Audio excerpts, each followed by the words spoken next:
Good evening, everyone. Welcome to the October 15th, 2024 Town Council meeting. We're starting a little early this afternoon, but we'll start with our roll call. Councillor Chiricello. Good evening. Councillor Webb. Good evening. Councillor Foote. Good evening. And good afternoon or evening from the chair. I know Councillor McEachern is on his way, I believe. Councillor Flood and Councillor Granesi are unable to join us today. All right. Councillor Chiricello, will you lead us in the pledge, please? Pledge allegiance to the flag of the United States of America, to the republic for which it stands, one nation, under God, indivisible, with liberty and justice for all. Thank you.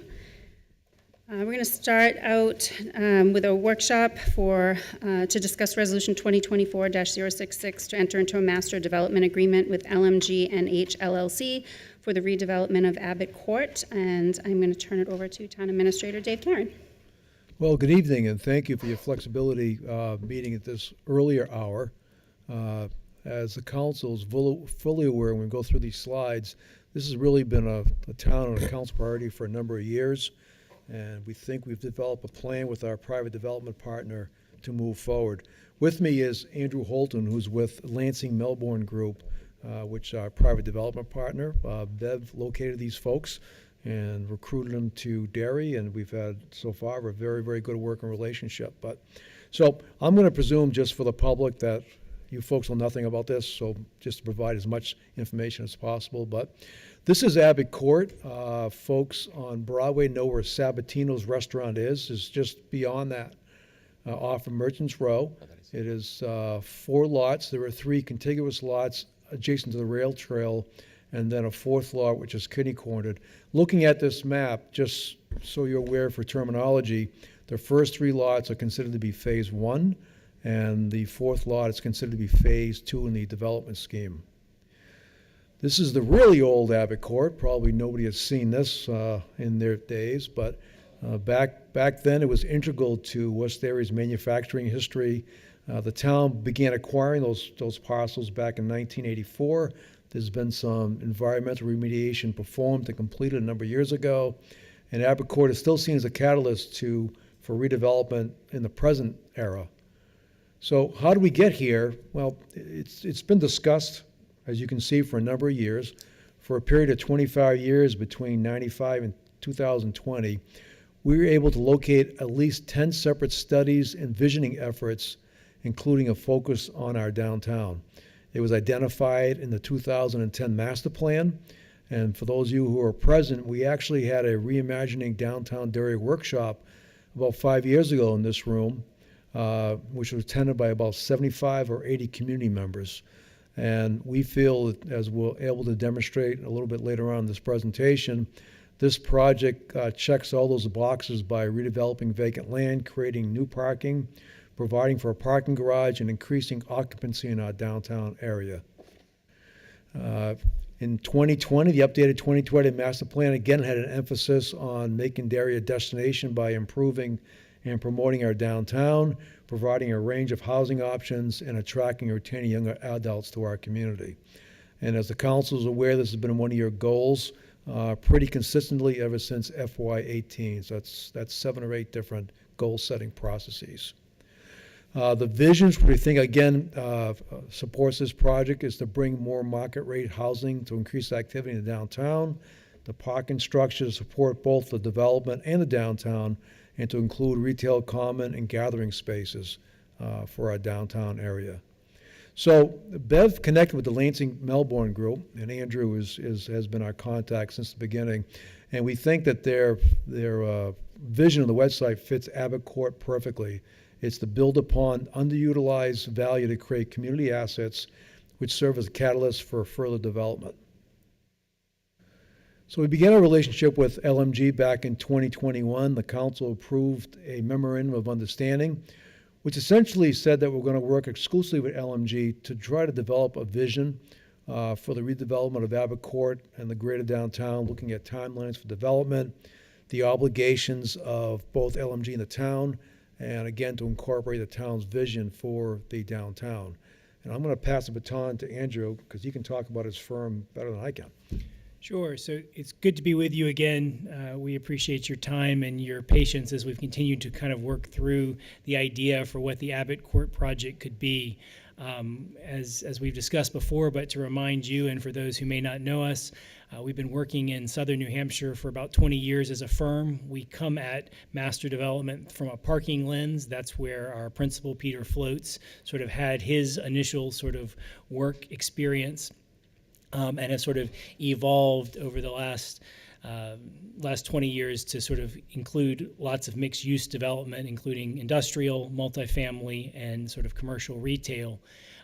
The original vision for Abbott Court, which we shared with you 3 years ago, was a little different than what you see today, or what we're going to talk about today. It was sort of based around a podium parking structure, and then would have had a sort of mixed-use component on top.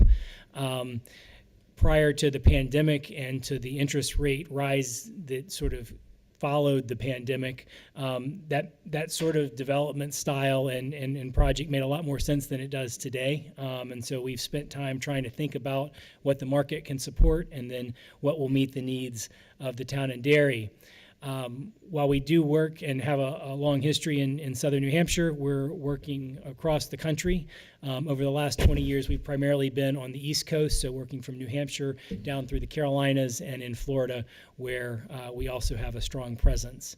And again, our product types are all over the place. We really focus on public-private partnerships, so trying to work with communities to amplify existing priorities rather than sort of do one set type. And so we've done everything from hospitality to mixed use to industrial work, which we've done successfully here in southern New Hampshire in the last several years.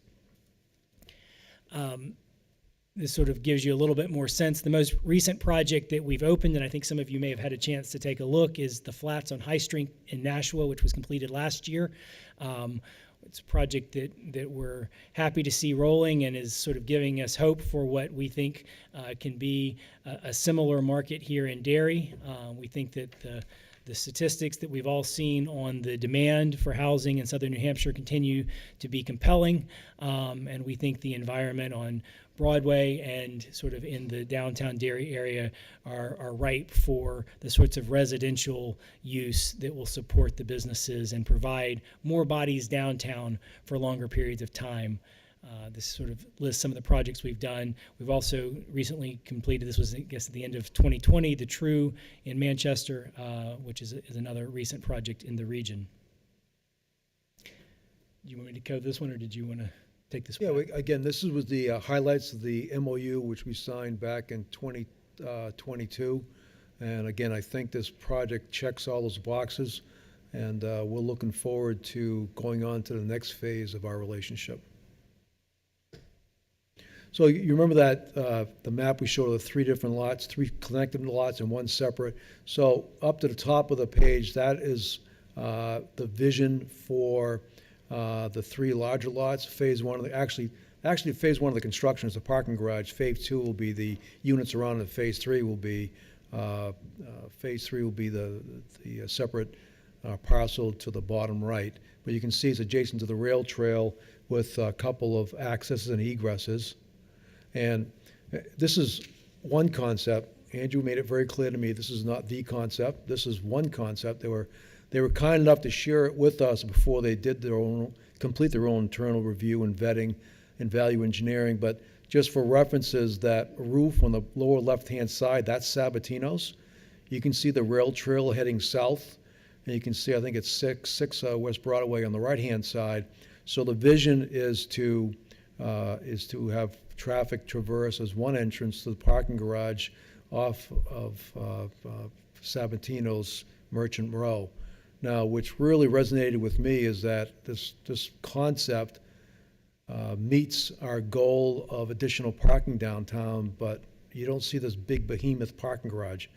The architects are able to hide it around the residential structures, which from my perspective makes it very attractive. But as I said, and I was duly warned and threatened by Andrew, this is just one concept and not the concept. So looking at the one concept again, this is sitting in the Abbott Court parking lot from that Phase 2 project, which is the vision, and you can see the white wall to the right of the building, and there's another entrance there. You can't see it because of the shading, but there's another entrance there into the parking structure. So we think this sort of concept, however it turns out, really meets our needs and certainly is aesthetically pleasing. So this is the time frame, and you look from the beginning to the end, it's going to be at about an 8-year journey. But the council really started this in May of 19, recognizing the additional resources necessary to develop our downtown. And so that's when the council voted to expand our Manchester Road TIF district all the way down through Crystal and Broadway to the Opera House, which essentially makes what the district is called the Dairy Commerce Corridor. So it's one integrated commercial set now. We talked about the master plan was approved and the MOU with LMG was approved. LMG proceeded to the zoning board, received a number of variances in December of 21. That decision was challenged in the courts. So in the interim basis, as not to lose all of momentum, the council approved funds out of the TIF fund. Again, not out of the general property tax base, but out of the TIF fund to begin the parking structure. Those legal obstacles were removed in June of 23, which brings us tonight with the Master Development Agreement Workshop.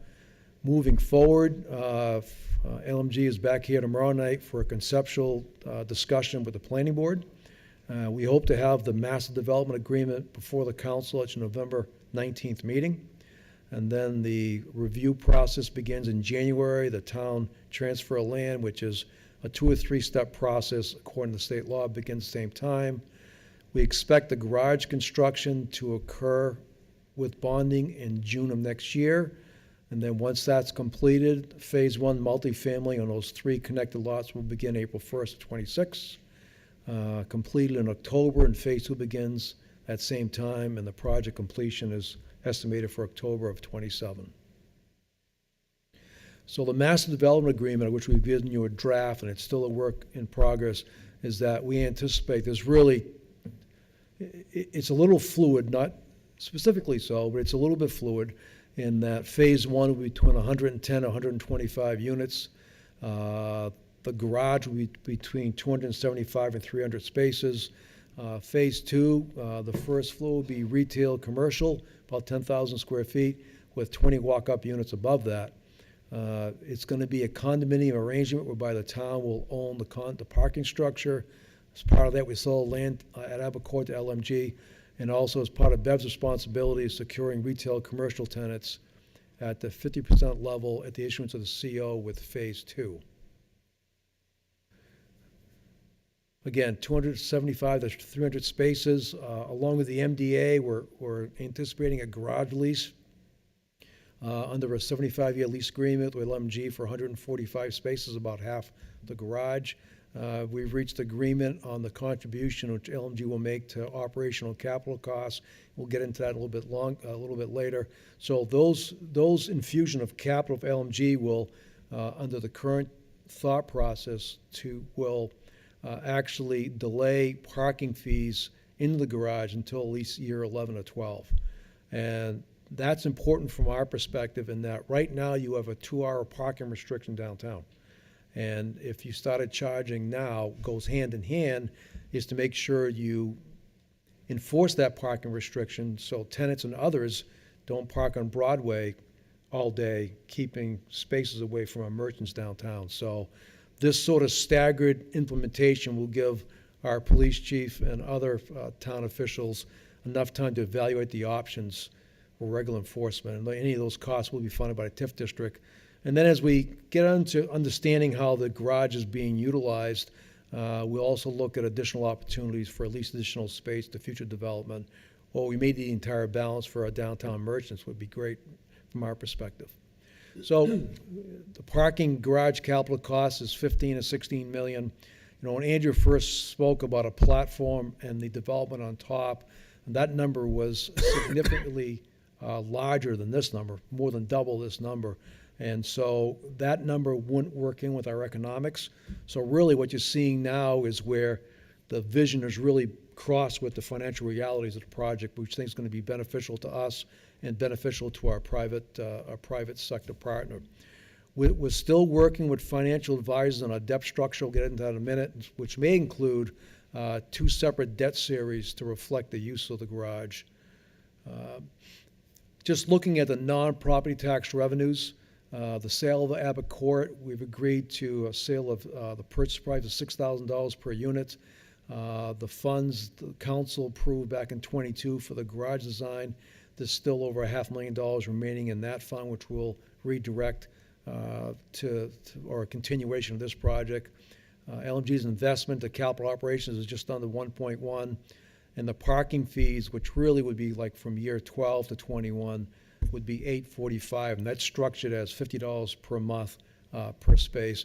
And when we go through these revenues, the only parking revenue is that we've planned on is for the occupants of that facility.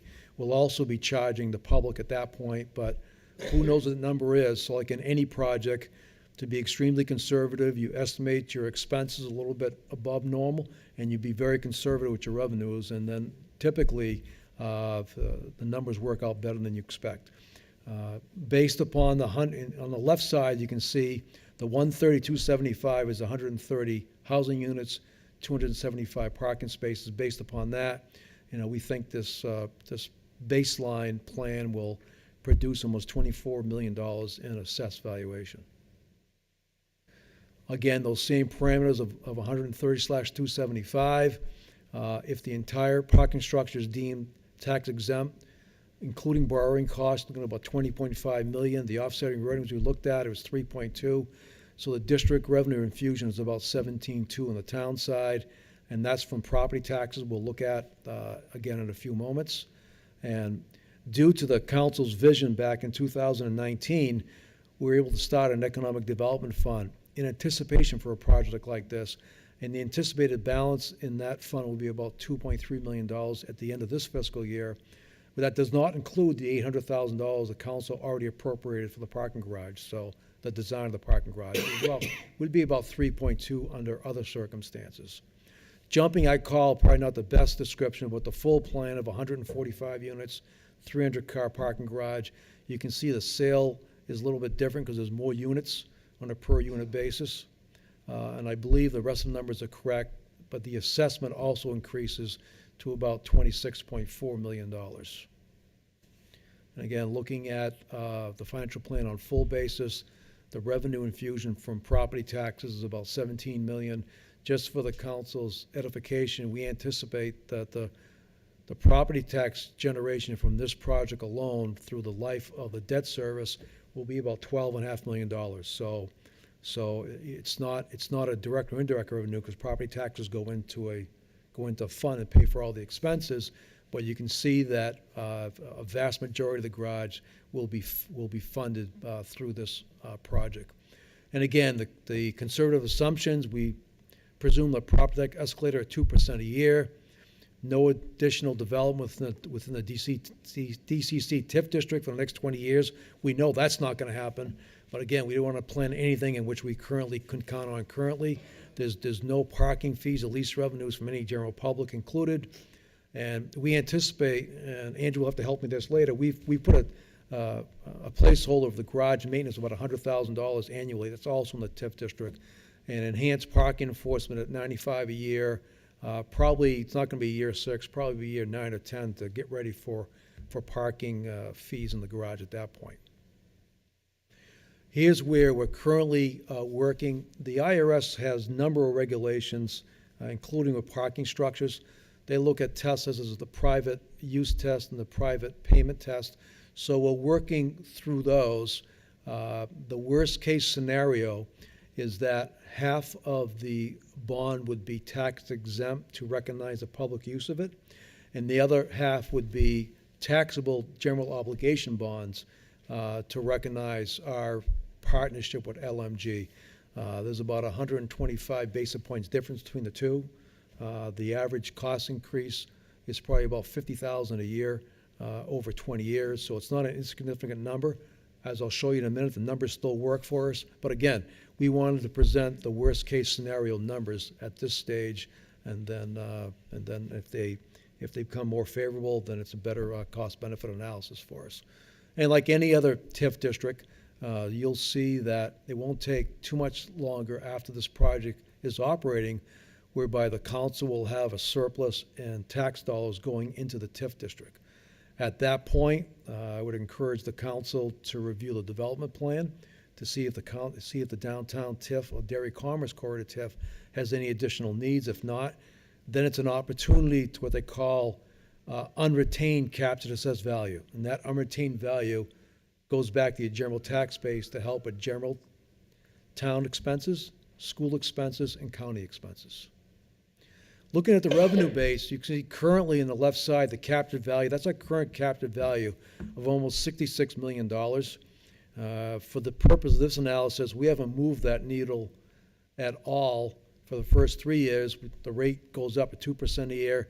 You can see the tax revenues go up incrementally. FY27, they jump up considerably due to the completion of phase 1. And completion of phase 2 would be for the FY28 or the April 1st, 2028 assessment. So you can see the tax revenues. The Abbott Court revenues are, the second line is the sale of the actual land, and then the first 3 of 10 annual infusions into the program by LMG. So you can see the total revenues.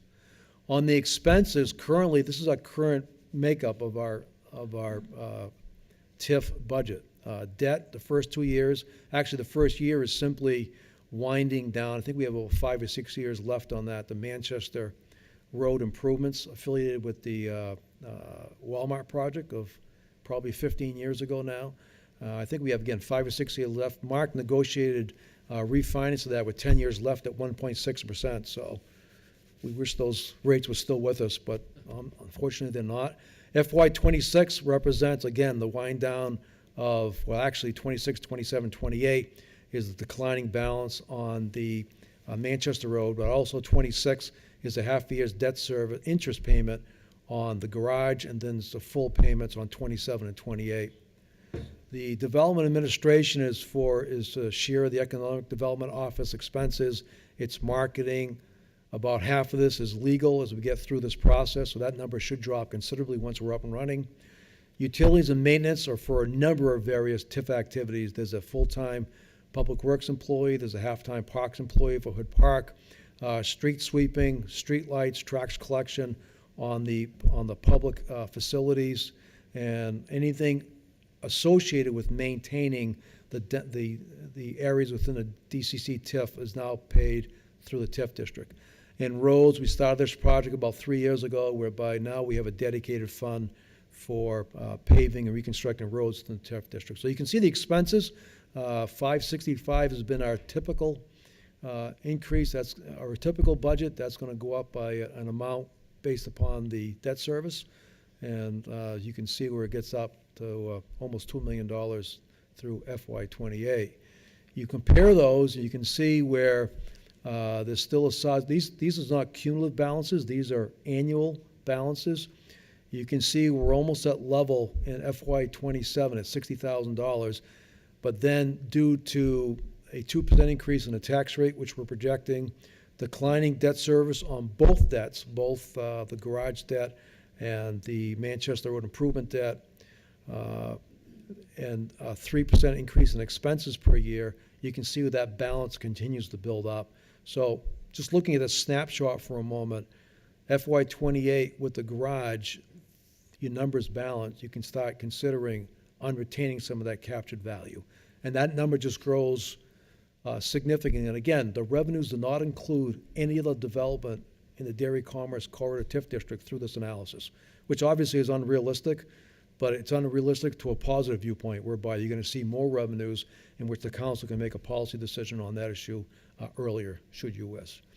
And I got to talk about schools, because being in this business for over 45 years, there's still this 1980s mindset that housing in multifamily units will bring 3 kids to school, which doesn't make sense. But some people, because and it will show you in the future side, it's a different world today. Let me just jump ahead to this slide right here, is that Derry's birth rate is 1/4 of what it was a generation ago. And so it's a different environment now with having kids. There's different pressures on folks trying to make ends meet. So what we relied upon getting back this with the schools is that our school system consults with Davis Demographics, who has a national reputation for estimating school-age population. So we pulled most of these numbers off of their study, and you can see the difference between 2020 and 2020 and 2024. In 2020, there were about almost 0.8 of a student per every single-family home. That has changed to almost half a student per single-family home. In the 2020 study, they were anticipating there was a tenth, almost, well, not even a tenth of a student per multifamily dwelling. So you're going to get a student every 16 units. That number was not included in the 2024 study. Jane Samar was very helpful in connecting with Davis, and they confirmed that number, yes, is still applicable to the 2024 study. So based upon the range of 130 to 145 units, this project can expect to generate between 8 and 9 students from K through 8, or 11 and 12 students overall, K through 12. So I want to make sure that was out there to just have people have a better understanding. And in speaking with Andrew, I think this has been the history of his other projects in here as well. So that's about the student loan we can anticipate. And again, looking at the birth rate, just graphically shows how much the birth rate has declined in Derry, and Derry's not alone. This is a statewide and a national trend. So moving forward, our next immediate steps have the council approve the MDA. We believe that'll be ready for the council's meeting on November 19th. LMG will proceed through the planning board approval process with an informal meeting tomorrow evening. If all goes well, we'll be presuming a spring 25 construction start with bonding issues in July of 25, and our police department will research and identify options for downtown parking. So we make sure we maintain that balance for all stakeholders between visitors to the community and folks who want to patronize our downtown businesses. As far as long-term planning, the town will have to continue to monitor our debt service retirement and our operations to make sure that the operations are compatible with all stakeholders. And the issue we just spoke of previously is that if development continues to occur at a downtown, the council will have a policy decision to make to determine whether it's appropriate to reinvest additional resources in downtown or to unretain some of that captured assessed value and share that with the general town expenses, the school expenses, and the county expenses. So, Andrew, anything else to add at this point? No, just to further clarify what Dave had said about the timing and scheduling. So the discussion we're having with the planning board tomorrow is just a very preliminary discussion. We've not actually officially appeared before them. We've talked to your planning director, but at this point we have not gone. So it's really to introduce ourselves, introduce this project to the extent that they'd seen what the zoning board had seen before. We want to give them the update.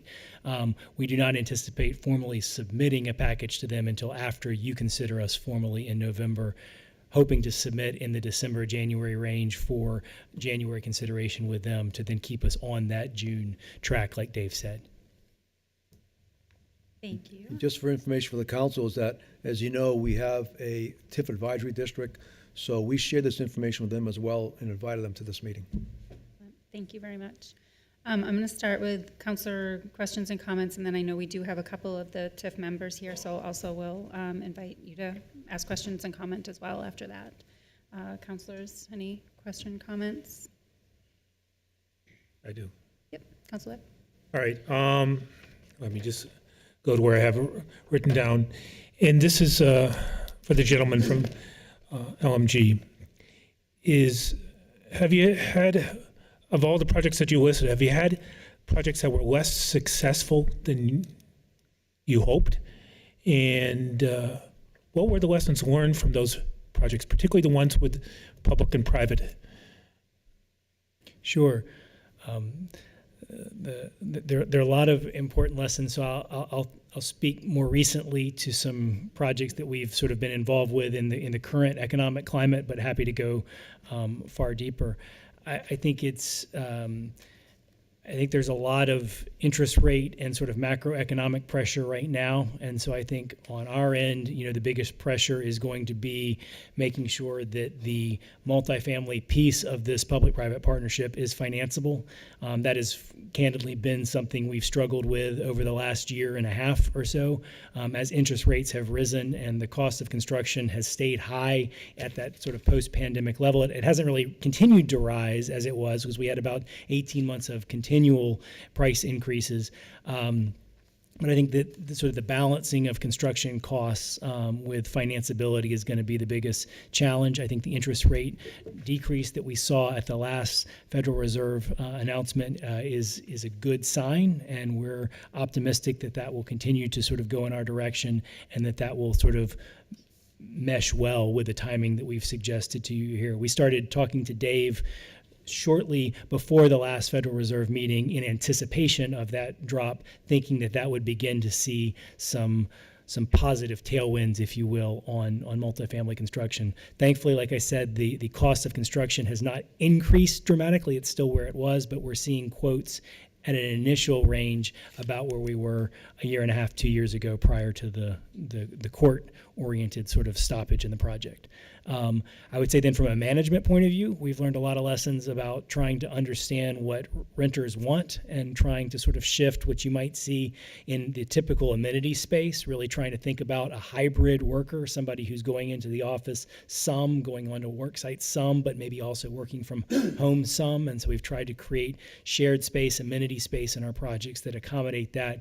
If you're living in an apartment, then you may want to get out of your apartment and sort of work from either a conference room sort of facility or even kind of a co-working space. So our project in Nashua has a business room, a business office where folks can come, and our project manager there tells us, our property manager there tells us that's heavily utilized with people coming to do a Zoom call or sort of catch in with their office when they're working from home. But I think trying to continue that sort of amenity building will be important so that we really maximize the space in a way that attracts renters for the future. Have you seen in projects that are a little bit more mature that they've triggered either development in other underutilized areas or redevelopment of aged structures that are nearby? Generally speaking, I would say yes. I think we're all still kind of adjusting to this post-pandemic sort of world and what that's doing to communities and so forth. But for the most part, I would say that is an expectation we would have, is that as you sort of rehabilitate sort of vacant and underutilized areas, specifically in downtown sort of walkable areas like we have in the Broadway sort of district here, I think the ability to then see other, and you're already seeing it. I mean, you're seeing adaptive reuse projects sort of starting to sort of happen in several places. I know there are a couple of commercial projects that are being adapted to be market rate housing projects, and we welcome that because I think that ultimately gets more sort of bodies downtown to sort of attend to and participate in the commerce of downtown Derry. So that would definitely be our hope, and I think it's safe to say we've seen that in previous communities. This is more of a logistics concern to Dave, and do you think that, one of my goals and one of my concerns overall is the fact of, as we're bringing in more and more development, do we have the support staff, particularly inspections and codes, not only this project, but other projects in the community and for the homeowners when they want to get their furnace inspected or their shed approved? So do you think that we need to add, this would either trigger needing more staffing for that, dedicated clerk of the works, or something else? Well, you must be reading Mike Fowler's mind, because no, we've talked about adding to our inspection staff for the last couple of years, where we only have 2 inspectors and health officer on the town side and only 2 fire inspectors on the fire side, and they're taxed out. So we're looking at a strategy to bring more inspectors on. As far as clerk of the works, I would, looking at all that, and I've previously advised the council, we've got about $100 million in development projects in this town next several years. With the Southern New Hampshire Regional Water Interconnection Project between Manchester and Salem, to the Exit 4A corridor project, which should be awarded by the GNC, hopefully the last meeting of this month. So those sort, and we have a number of water projects that the council approved previously, and wastewater lagoon system coming next couple of years. So clerk of the works, I suspect that would be funded by the various projects if we needed such. And I've encouraged Public Works to need that resource, please reach out, because it makes sense for us. If you have these multi-million-dollar projects of which we have some direct responsibility over, you want to do them once, you want to do them right. And if they're taxed, let us know, we'll find a way. But I suspect those will be more temporary, but the inspection people will Right. not. So I think I think the plan is, and again, that the next budget will be, I'll help develop it, will be my successors to carry forward, but at least the staff is encouraging that we start addressing that inspection capabilities with the FY26 budget. Just a couple more questions, I apologize. On the master development agreement, it says the town is responsible for securing retail commercial tenants at 50% occupancy. Two questions I have that. Do we have a plan or a process yet where we're going to look at some pre-marketing of the property? And what happens if we don't meet that 50%? Well, I'll leave it to Andrew to talk about the second part of that question, but I know Bev's been very active, people reaching out to her. Bev reaching out to people as far as the downtown area, and there's a lot of people who are frankly excited about this project, and it has been like that for a couple of years. However, we were still in the visioning stage, so we really can't commit to people downtown. We don't have an exact time frame. Now that the time frame is solidifying, especially after the first of this year, we'll be much better positioned to get those commitments, which will include marketing as well. Absolutely, yeah. As far as the 50%, I think that's more of a financing issue, isn't it?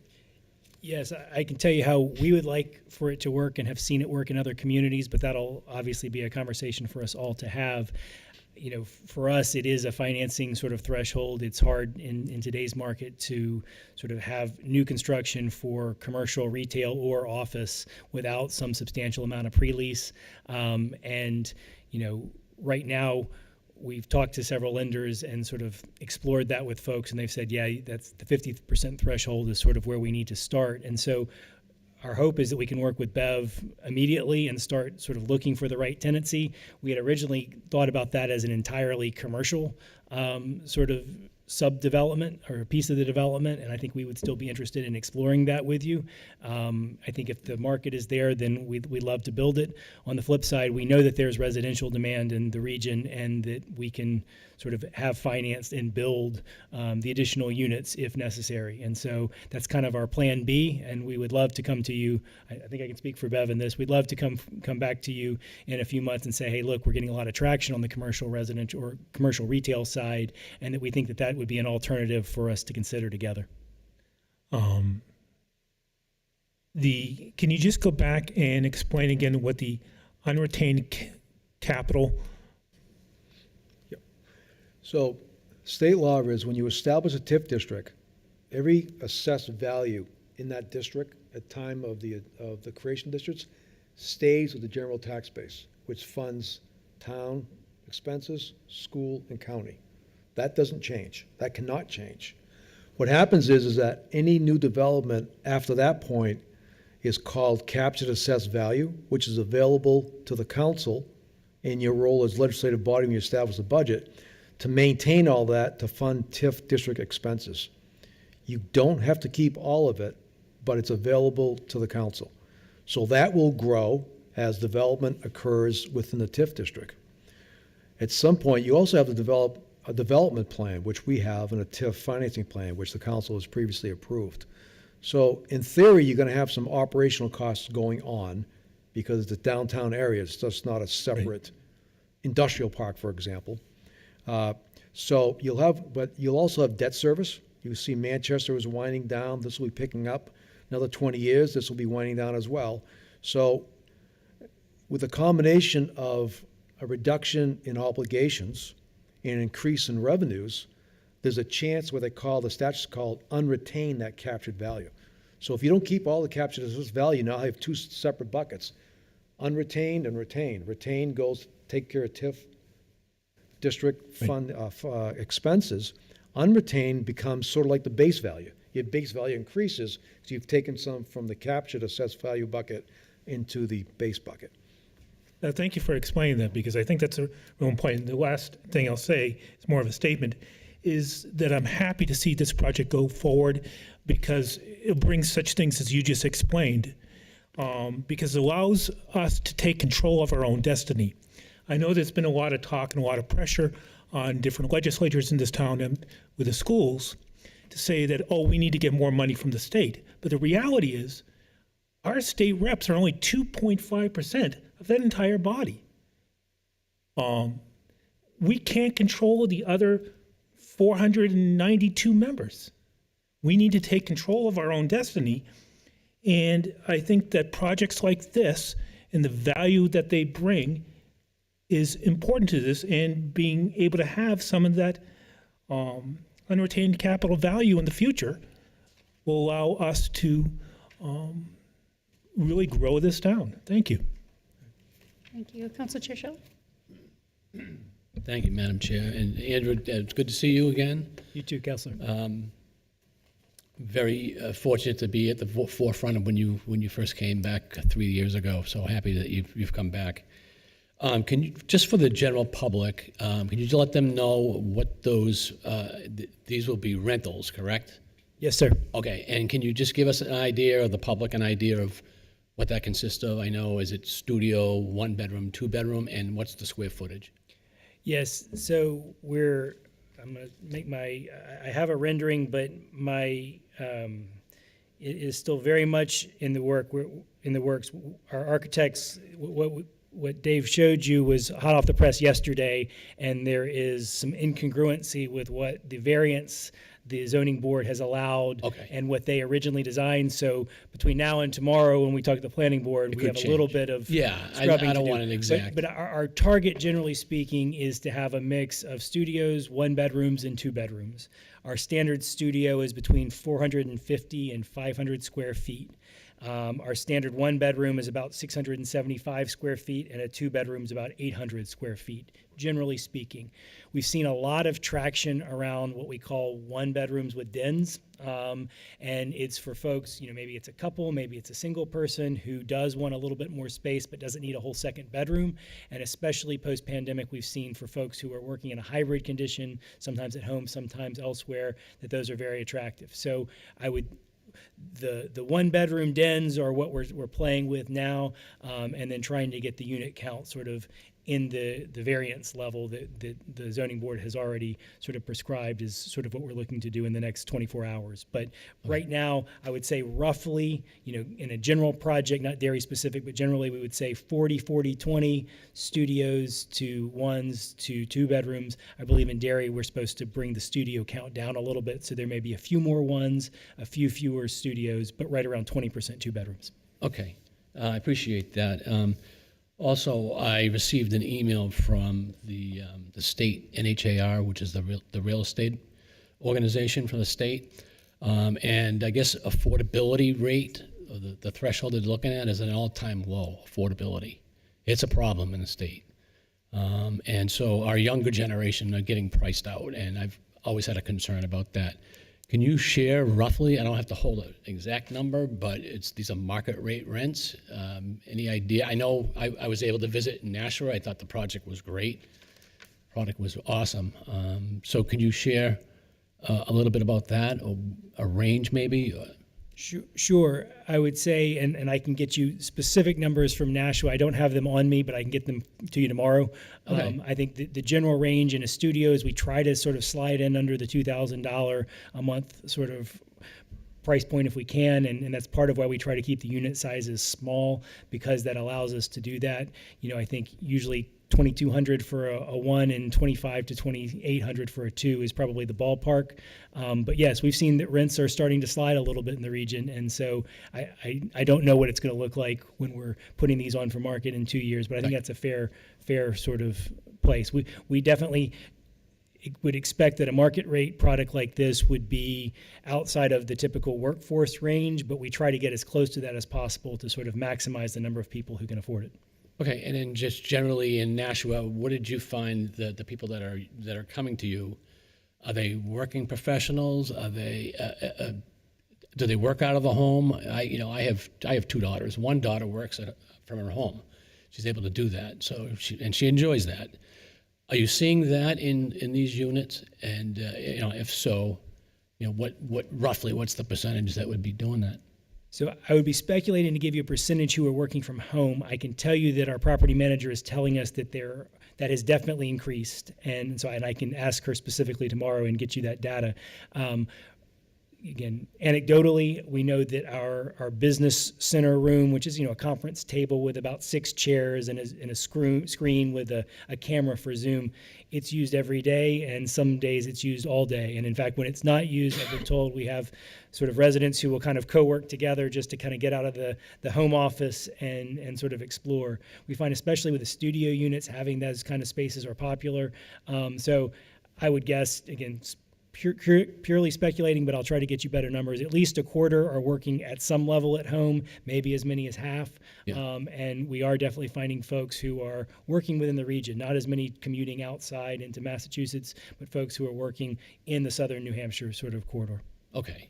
So theoretically, these people would utilize our downtown restaurants quite a bit. Absolutely. Bars and whatnot. So from that standpoint, We have gotten that feedback that that's one of the things that is making the project in Nashua stand out, is the ability to walk to sort of the downtown establishments and so forth. And so we would heavily market that and rely on that as an amenity of some sort for those who would live there. Okay, great. And lastly, I just want to say, as somebody who's been talking about Exit 4A for years and redeveloping downtown, it's kind of interesting to see, as I'm winding down my political career here, that things are coming to fruition. So with 4A coming in, taking the traffic off the downtown, we've talked for many years of the downtown actually being a walkable downtown. And that may actually happen now. And the fact that you're investing in that area, I believe, will be an impetus of others investing in the downtown. So I think that that's where we've visioned this for the last 20 years, the people that have been here talking about the downtown in 4A. So I'm very happy that you're here tonight. So thank you. Thank you, Councilor. Council Foot? Thank you, Madam Chair. Some of your other projects, do any of them have the luxury of having a rail trail on any of those? And if so, you think that will be a bigger draw for this project? None as nicely kept and as well located as we have here in Derry. The Nashua project is within walking distance of their river sort of corridor that they've invested in recently, but it's not on the river corridor. It's within walking distance.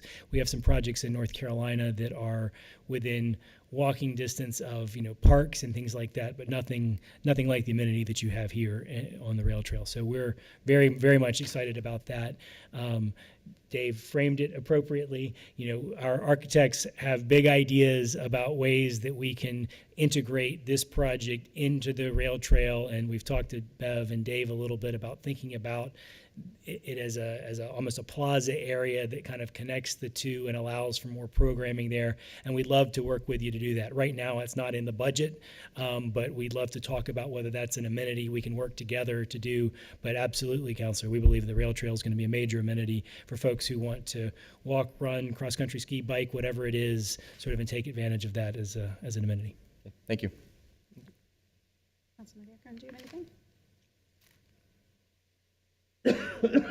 Touch back on Jack's question on the commercial. So there's no penalties if we don't hit the 50% mark? I think the way we would like... What is the delay, or what is if we don't hit 50%? I think the practical way we would suggest going about it, though we're open to suggestions, is we will work with Bev, and we will spend the next 18 months while we're working through the parking phase and the first sort of main multifamily phase, seeing if we can come up with both a sort of a roster of tenants and sort of a program that you're excited about, that we're excited about, that sort of activates the area. And if we're falling short, then we'll come to you and say, hey, here's what we're hearing. Either the cost of new construction, the cost to rent newly constructed commercial space is too high right now, and it's really better for folks to think about adaptive reuse through existing buildings on Broadway, or retail works and office doesn't, or office works and retail doesn't. But we'll give you that feedback, and we see that as an ongoing discussion. And then at some point on that timeline, when we would be scheduled to begin that, we'd want to have a conversation. Hopefully we're coming to you saying, hey, mission accomplished, we're ready to go. But if for whatever reason we're not, then I think we'd want to have the conversation. Do we shift and make that an added residential component to sort of get, if you'll excuse the reference, butts in seats and, tax base in the coffers? Or do we want to continue to hold off and see if we can't sort of think about something more dynamic there? And so I think we'll learn a lot as we push forward on the first elements of the project and start to market that. And, I've got to give Bev a lot of credit. I mean, just it being an idea, she's had a half a dozen serious conversations that were serious enough that she brought us into it to discuss it. And so we're pretty optimistic that the demand is there. But I think, getting over these first two sort of planning and council sort of stages will make it feel more real to folks. And we can have, I think, earnest conversations with potential tenants about moving forward. Yes, I know phase 2 is a little while away, so we don't have in front of us a commercial lease agreement at this point.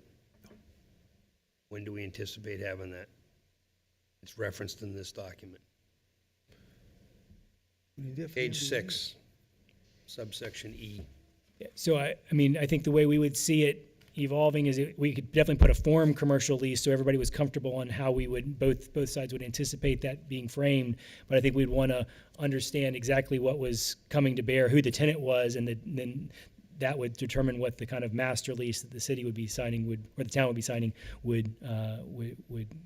So before the November date, I'd like to see Exhibit E, Schedule 4.1D, all of which are referenced in this, but they're not attachments. And any sort of, Dave, plans that either you or Bev have with the developer for any commercial leasing. Want to see some sort of a master plan, if that's appropriate, what you're thinking, where your head's at. Sure. Because there's a couple things referenced in here that aren't attached. Do that, sure. Thank you. Thank you, Madam Chair. Anything else from the council? Council Webb? Just one more question, and it has to do on the due diligence regarding the property on page 8 of the. Do you foresee any due diligence issues coming up? Currently, I do not. The town's owned the property for a number of years, so we know it's there. We know the characteristics of the property. We don't believe there were entitled issues, so we just we've vetted our partner for a number of years working with them. So from the town's perspective, we don't see any particular issues. I don't know, Andrew can speak from his perspective. I think we will very quickly determine whether there are any sort of title issues, but as Dave said, I don't think we expect any. And the biggest yellow flag that we often run into is environmentally oriented, and the town has mitigated that already. So I think we do not expect any due diligence issues. All right. I would like to open up to our, we have at least two, I just see two members of the TIF Advisory Board here. So I would like to invite, if either of you would like to come up and ask any questions or make any comments, you may do that. Yeah, you can come right over there.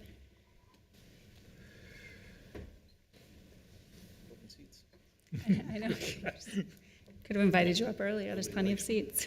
Could have both sat over here. Hi, Gordon Graham. Hit the button on, Gordo. You forget?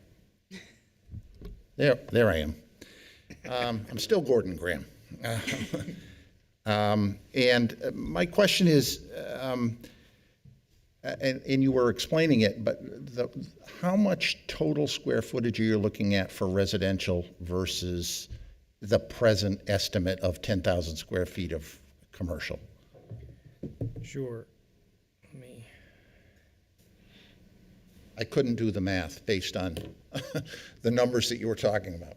No, Quickly, anyway. So it's roughly the floor plate for the multifamily, what we'll call the first phase multifamily, is about 18,500 square feet per floor plate.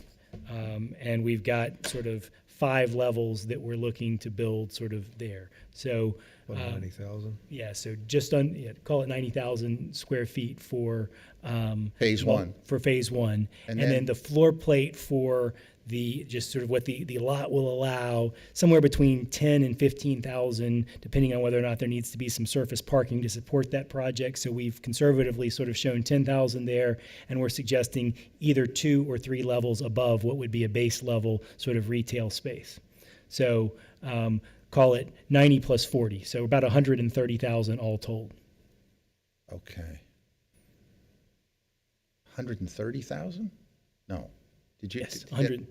Yes, so the floor plate for the phase 2 is around 10,000, and then it would either be 3 or 4 levels. Okay. I see. So the 10,000, 3 or 4 levels of commercial / retail. Well, right now, what the program is suggesting is 10,000 square feet of retail commercial at the ground level, and then multifamily above it at 2 or 3 levels. Okay, gotcha. And we are very open to a program that would be more commercial if that is financeable in today's But the market. basic plan is that that's going to be a 10,000 square foot each on each level. Correct. Probably a fairly simple structure, or very geometrically simple structure. Is there any plan, I mean, I know you talked a little bit about the development and the architectural work that you're doing to begin to talk about a plaza, for example, to incorporate the rail trail, but other opportunities for there to be open public spaces. I know you want to maximize the use, if you will, of the parking area, because parking's a premium. But any, other opportunities for public spaces that can be incorporated into the development. And I understand those would be something that you'd want to partner with the town for, but I would simply advocate for as much, for the town stepping up and working with them cooperatively, working with you guys cooperatively to develop those public spaces, because I think that's what's going to take it from a really attractive development to a superior development, that one would be attractive to your tenants, but also be attractive to the retail and commercial folks. If it's just a building and we don't have public spaces where people can gather, where a band could play, where an evening, an evening event could take place, where there could be a market, that sort of thing. We see how incredibly successful our downtown market is, and drawing people to the downtown. This is right across the street from where it currently is housed. Depending on what happens with that development, it may be the site of a future location for the downtown farmers market. Those kinds of things I think are extremely important. So I'm just encouraging, this is not just a comment to you, it's a comment to the council, to you folks to work cooperatively to help develop those ideas, because I think that takes an exciting project to a really exciting project. So that's another comment. I think those were the 2 points that I wanted to make. I do note it's very interesting in the historical document, or the document that you've put together, Dave, and the town, which is excellent. I love the presentation. You note that what used to be there was heavily commercial. That was a commercial area. That's where the town partly got on the map. That with the shoe manufacturing that went on and the textile manufacturing that took place. That, in addition to Hood Farm, certainly put dairy on the map. And I would hope that we would work cooperatively to make certain that the retail on that first level and perhaps beyond in other areas of the development were as occupied as possible. And I know you're working on that, Bev, and you do great work. So more commercial is better in my idea, and more retail, and more opportunities for people to shop downtown. Understood. All righty, thanks. Thank you.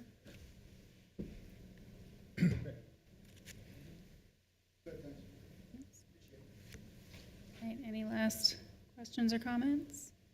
Just that I think that Mr. Graham brings up a very good and important point for overall thoughts of the development.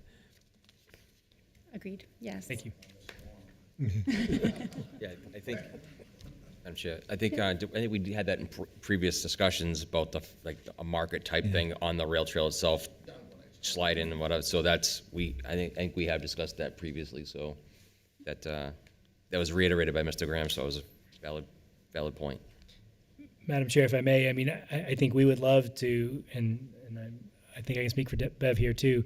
I mean, I think we would love to sort of really put our creative hats on and see what we can dream up for that phase 2 and come back to you with an amended idea, 6 months, 9 months from now, because we've been so successful harnessing the energy from the first phase and finding the tenants to sort of work with us on that. We've tried to present to you a project that will move forward and that we feel comfortable saying, if nothing else, we're comfortable with the phase 2 that we've described here. But I think it's fair to say that's not our first choice either, and we would love to sort of think through that and really activate that part of Abbott Court to both reflect on the multifamily, but then also to kind of be an extension of Broadway and an area where people can sort of gather and it be a destination. So that's our goal as well, but I think we've learned from the last 4 years that we need to have a plan B, and so we've started with that so that you feel confident in moving forward with us, with the hope that we can be more creative and come back with something more dynamic in the interim. Yep. I'm sorry, can I come back up? Just one. You can come back up. I'm sorry, I just thought of one more thing. There's one more thing. I feel like Columbo. And I apologize, I got here a little late, so I didn't see the full description of the design. But where is the retail located in this design, if you can point to that? I don't know if you have a pointer. It would be on the ground floor of this building here. Of which building? Can you see the arrow there? It says 3-story, 20-minute. Yeah. So there's no retail at all on the rail trail? Not currently, no. Because that's all the parking garage. That is, I can show you this would be the rail trail kind of connectivity, and that would be the top layer of the parking garage. Gordon, you may not have come early enough for the original presentation, is that the original concept was to build a parking deck with some gathering space, retail level with the rail trail, and then the multifamily above it. Mm-hmm. And that did not turn out from the town's side to be economically viable, because it was a different type of construction for the parking structure, and when you do that, you're essentially building a level of parking which you don't use, and so the cost of that structure was more than double what we're looking at now for a parking garage, and the numbers under our TIF structure simply would not support that. Mm-hmm. So that's why we had to go to a plan B.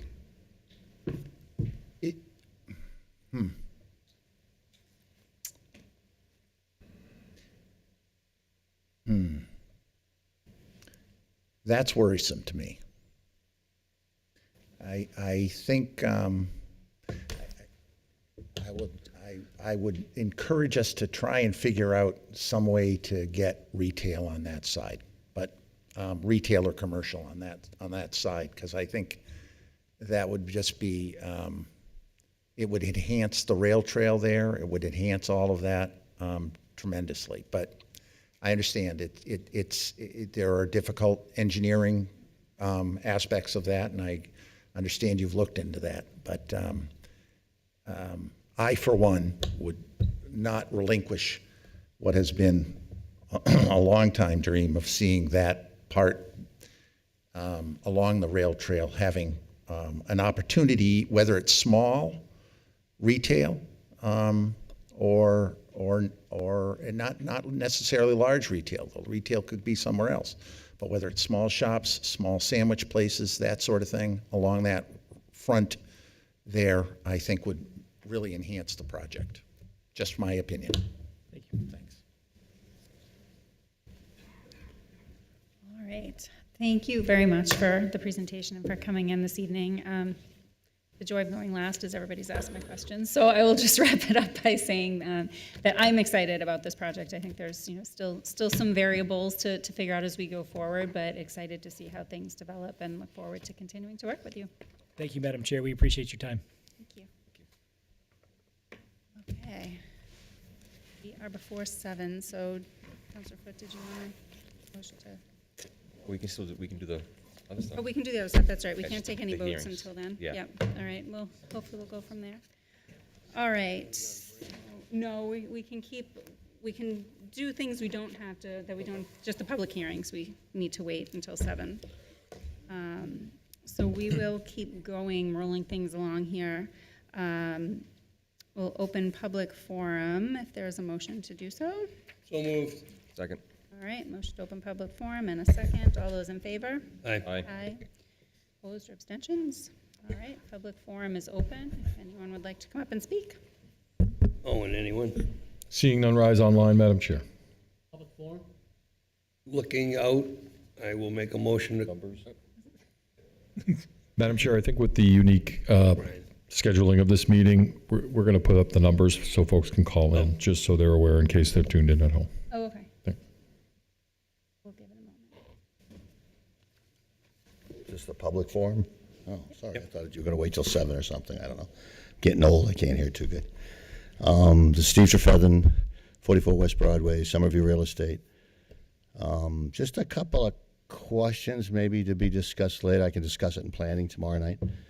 But I seem to remember, got a couple of questions for Dave, that when we originally talked about the parking garage, it would be like around 10 million. Now it's much higher. No, not true. Okay. And then my next I question. wish, but, Okay, no, maybe I forgot. yep. And that's very likely. And then my next question would be too, did you say it would be a 2011 or so open for the public to park there at a fee? And if that was the case, does that, if we build a garage, they'll always obviously have their 140 spots for their building. And then we're going to have some, I think you said, If I may, Madam Chair, two things. One is that as soon as the garage is open, it will be available to the public. okay, so it could be, The question is, when do you start charging to use the building, the parking? We suspect that'll be in the second half of the debt service. It'll be 10 and years out. then that would be overnight parking for residents too? Is that what I'm? Well, all I can point to is the planning board for a development to be approved in town, they require you to identify parking either on-site or off-site. And that would not change. Would this be another option? It's really too early to tell at this point. Okay. I'm just curious how that was going to work. All right, that was my big parking question. Thank you.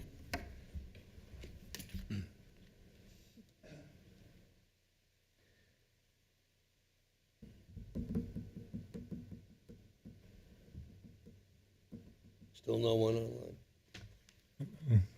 Okay. Hi, Tom Carden, 2 Cunningham Drive. Will that presentation be available online? Sure. Okay, thank you. Madam Chair, seeing Seeing no none, one else, rise online, Madam Chair. and seeing no one else jumping to the forefront, I'll make a motion to close the public hearing. Second. All right, motion to close public forum in a second. All those in favor? Aye. Any opposed, abstentions? All right, public forum's closed. Moving on to our consent agenda, we have 3 items on there. Item 24-101 to approve the minutes from October 1st, 2024. 24-102 to approve the minutes from October 7th, 2024. And item number 24-103, which is resolution 2024-067 to approve a supplemental appropriation to purchase capital equipment and to authorize the execution and delivery of a master lease purchase agreement. There will be a public hearing for that on November 19th. We will only have one meeting in November due to the election. Oh. Motion to approve the consent agenda? Second. Motion by Council McEachern to approve the consent agenda, second by Councilor Foote. On the motion, Councilor Cherichello? Yes. Councilor Webb? Yes. Councilor Foote? Yes. Councilor McEachern? Yes. And chair votes yes. Consent agenda passes. All right, let's see. To get back to my chair's report. All right, we have a few appointments this evening. So I'm just going to make a few motions for that. So I move to appoint Nicholas Underwood as a member of the Building and Property Maintenance Committee for a one-year term to expire March 31st, 2025. So moved. Right. Second. Wait, I made the motion, so I'll give you the second. Sorry, I did that out of turn myself. Sorry about that. That's okay. I got confused for a minute Yeah, there. no. All right. Motion. It wasn't you, it was me. And a second on the motion, Councilor Cherichello? Yes. Councilor Webb? Yes. Councilor Foot? Yes. Councilor McEachern? I'll still vote yes. And chair votes yes as well. All right.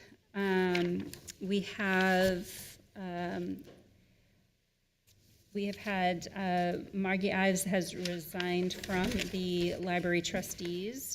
So I move to, before I do that, I do want to just stop to say thank you to Margie for all of her service on the library of trustees. She's at the library trustees. She's done a wonderful job and I'm sure will be missed. But I will move to appoint Merrill Zussman as a member of the Derry Public Library Board of Trustees for a term to expire March 2026. Second. All right, motion and a second. On the motion, Councilor Cherichello? Yes. Councilor Webb? Yes. Councilor Foot? Yes. Councilor McEachern? Yes. And chair votes yes. Motion passes 5-0. And the last one, I would move to appoint Brittany Lavoy as an alternate member to the Planning Board with a term to expire March 31st, 2027, and also move to appoint Tom Mozzie as an alternate to the Planning Board with a term to expire March 31st, 2025. Second. On the motion, Councilor Cherichello? Yes. Councilor Webb? Yes. Councilor Foot? Yes. Councilor McEachern? Yes. And chair votes yes, motion passes 5-0. The only other thing I did just want to note to keep the public in the know as much as possible is just to update on the town administrator search. We did close the application period. We did receive over a dozen applications, and the council will be meeting tomorrow in a non-public session to discuss next steps on that. So we did get a good response to our search for that. All right. With that, I will turn it over to Dave for town administrator report. Hey, thank you. Actually, two updates in the exit 4A corridor. I just checked the GNC agenda for tomorrow, and exit 4A contract B is not on it, so we expect that's going to occur at their next meeting, which I believe is on October 30th. Also, we're still working on developing proposals with our stakeholders adjacent to the police station regarding future land uses. So we'll be working on that, and once we have a plan, we'll return to the council with a proposal, seeking the council's support as we approach NHDOT with those plans. Regarding public works activities, the culvert placement at the end of Sunset close to Wyndham Road is proceeding well, and that should be completely wrapped up in the next 3 or 4 weeks. The project has gone exceedingly well, including the first culvert on Sunset, and I appreciate the residents' patience as having their travel disrupted for the entire summer, but the project is almost behind them. And as you know, there was a reported EEE positive of mid-August in Derry. Our health division reports no new positive tests from the trapping of limited mosquitoes in the area. So we think at this point we are beyond the need to spray, but still, next couple of weeks will be critical.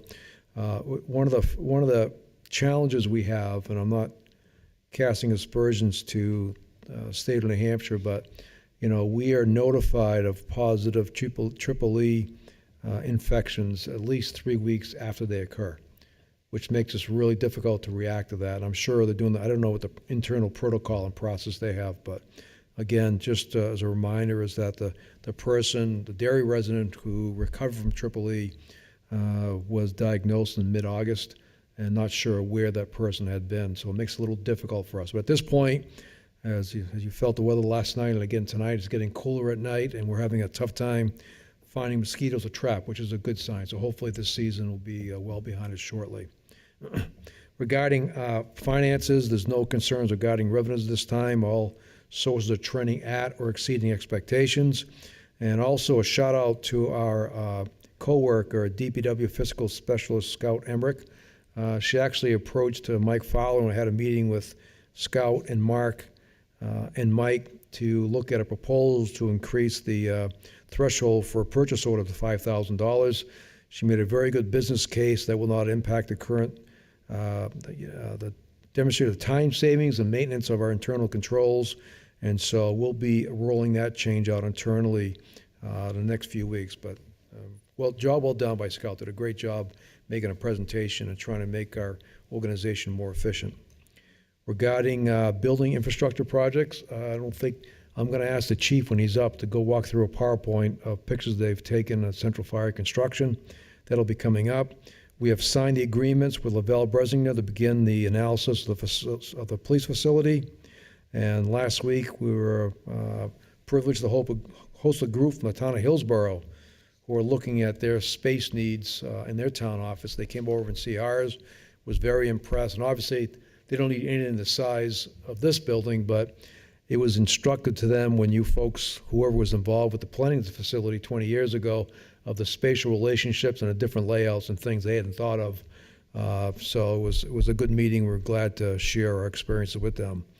On land use issues, an issue was raised last meeting about the perceived casino location. Our planning director did reach out to their colleagues in Salem, looking at the location and the road networks. We don't believe it have any adverse impacts on our infrastructure. Liz did raise the issue of any adverse societal impacts of additional gambling in the area, and we expressed our concerns that if resources are provided by the vendor, those should be available on a regional basis. So staff will continue to monitor that situation. And finally, the zoning board did deny a variance which would have allowed residential units on the first floor at a parcel in Crystal Ave. And as a staff, we believe the decision of the ZBA was appropriate and supportive of continued commerce in our downtown area. And that concludes my report for this evening. Thank you. Madam Chair. Yep. To be compliant with the agenda, I make a motion to move the order of the day pertaining to the agenda, and we skip to new business, specifically 24-105. Is there a second? And the reason being, because on the, for those at home, because under the public hearings, it's scheduled here on the agenda, publicly listed at 7 p.m., so we're a little ahead of schedule, so this way we can be on par. Heard that? Second. All right, there's a motion to change the order of the agenda to go to item 24-105 under new business, and a second on the motion. Councilor Chiricello? Yes. Councilor Webb? Yes. Councilor Foote? Yes. Councilor McEachern? Yes. And chair votes yes, so I will invite our tax collector, Stacey Belleville, up.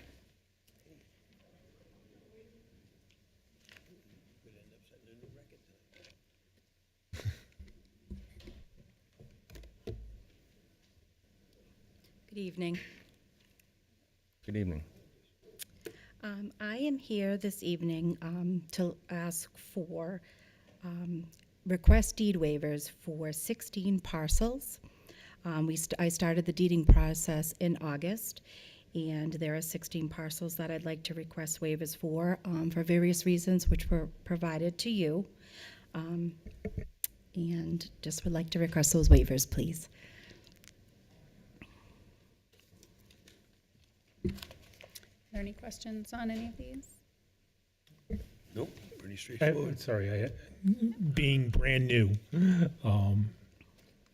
and this is just also for the general public, can you just briefly describe the process and the steps that from when a person becomes delinquent on a tax up to the end of the process? Sure. So the tax lien happens the tax bill in December, and the tax lien will usually happen around April or March or April of the following year. Then 2 years and a day after that, that year becomes eligible to possibly deed a property.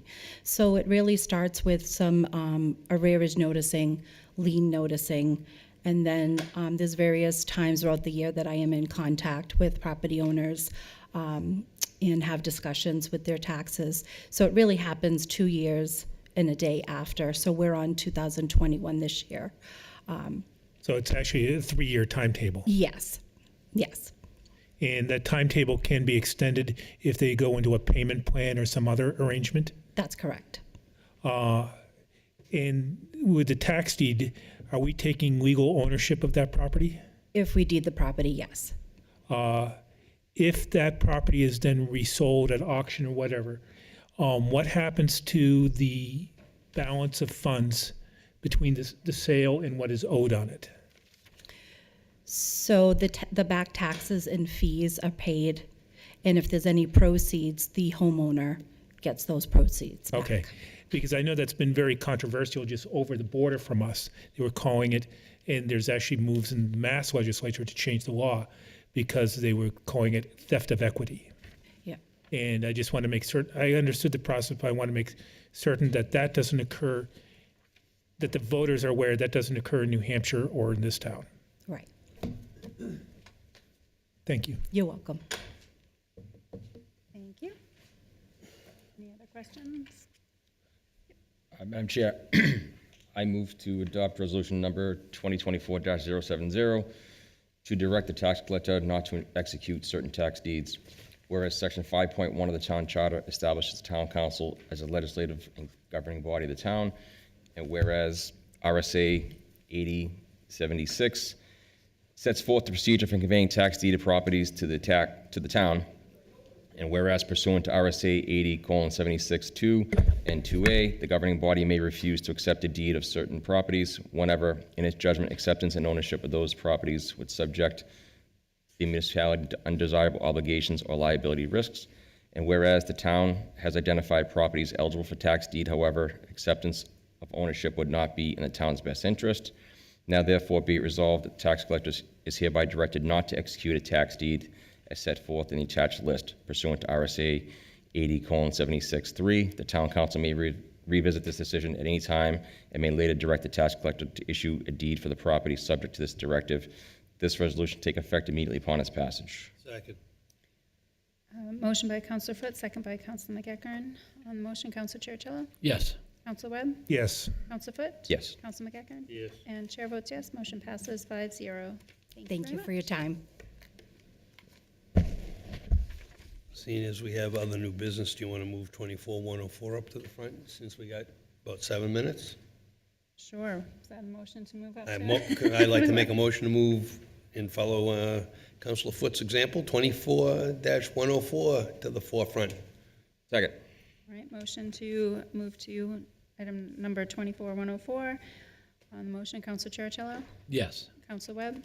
Yes. Councilor Foote? Yes. Councilor McEachern? Yes. And chair votes yes, motion passes 5-0. Good evening, Chief Yoli. Good evening, Council. At the last meeting, I proposed a program to purchase 2 Harley-Davidson motorcycles. That was utilizing JAG, Justice Assistance Grant funds, for part of that project. What was remaining to be decided was where we would get the balance of the funds needed. The balance of the funds needed is $40,160. We consulted with the CFO, and we determined the best account to draw those funds from would be the transfer out of the police detail revenue fund. Presently, there was, I think, $239,000 at uncommitted funds in that account. So there's more than ample funding in that account to support this project. And we seek assistance, authority to do that this evening. I'll happy to answer any questions. Questions? Madam Chair, I move to adopt resolution 2024-069 to authorize expenditures from the police revolving fund. Whereas Section 5.1 of the Town Charter designates the Town Council as the governing and legislative body of the town, and such, it is empowered to adopt resolutions and ordinances, including the appropriation of funds. And whereas the Derry Police Department provides special detail services for businesses, groups, and individuals requiring specialized traffic control, crowd control, and other security. And whereas the Town Council, under Resolution 2017-020, authorized the creation of a police detail revolving fund pursuant to RSA 31:95H to separately account for and expend funds for this purpose. And whereas sufficient excess revenues now exist in this fund, and the police department is in need of additional funding to implement the motorcycle patrol program, and now therefore be it resolved in council that the Derry Town Council hereby authorizes the withdrawal of $40,160 from the police detail revolving fund to assist with the purchase of 2 Harley-Davidson motorcycles, police motorcycles, and related equipment and cost. This resolution take effect upon its passage. Second. Motion by Counselor Foot, second by Counselor McGeckern. On the motion, Counselor Chiritillo, Yes. Counselor Webb, Yes. Counselor Foot, Yes. Counselor McGeckern, Yes. and chair votes yes. Motion passes 5-0. Still got 3 minutes. Thank you, Chief. Madam Chair, I move we take a 5-minute recess until 7 p.m. and continue with business as listed in the agenda. Second. All right, we have a motion to take a 5-minute recess and a second. All those in favor? Aye. Aye. Aye. Opposed or abstentions? All right, we'll see you back in 5. All right.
Welcome back, everybody.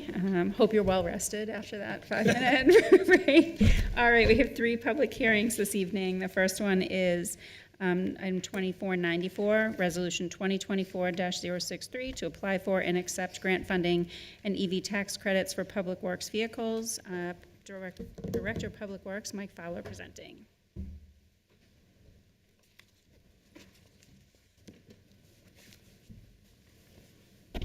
Good evening. So I'm here tonight with a staff report to provide some good news for the town council.